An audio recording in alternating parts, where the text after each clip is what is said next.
வணக்கம். அடுப்பில் சாப்பாடு ஒரு கொதி வந்தோடனே நுரையை மட்டும் எடுத்துடணும். சாப்பாடு கொதிச்சதும் அந்த உலை தண்ணி மட்டும் கொஞ்சமாக எடுத்து வச்சுக்கணும். ஒரு கப் அளவு.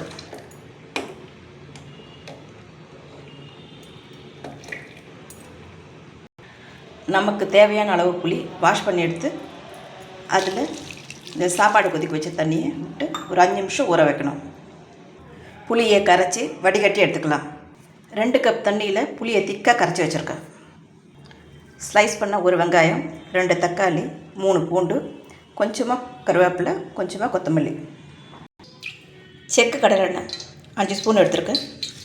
1/4 ஸ்பூன் கடுகு, ஒரு சிட்டிகை அளவு வெந்தயம், 2 வரமிளகாய்.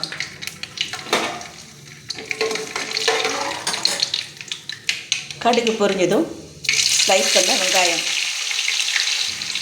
கருவேப்பிலை. வெங்காயம் எண்ணெயில் நல்லா வதங்கணும்.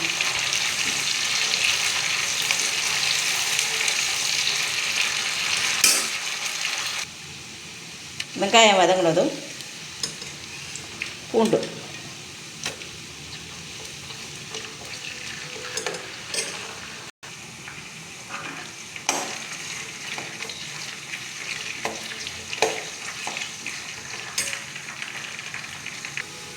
வெங்காயம் பூண்டு ரெண்டுமே வதங்கினதும்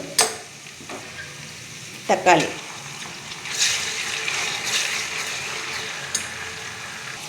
உப்பு இப்பே சேர்த்துடணும்.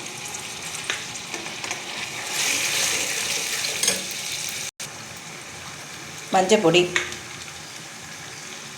சிகப்பு மிளகாய் பொடி 1 ஸ்பூன் எடுத்துருக்கேன். தனியா பொடி 2 ஸ்பூன் எடுத்துருக்கேன். குழம்பு மிளகாய் பொடி 2 ஸ்பூன் எடுத்துருக்கேன். கொத்தமல்லி.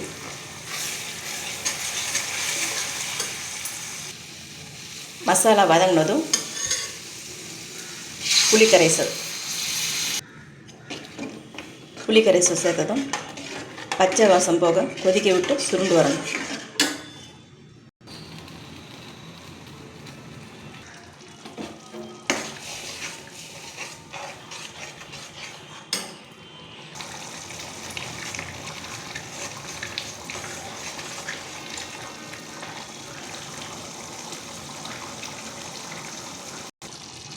அடி பிடிக்காத மாதிரி எடை கலந்து விட்டு இந்த அளவு திக்காக வரும்போது இறக்கிடலாம்.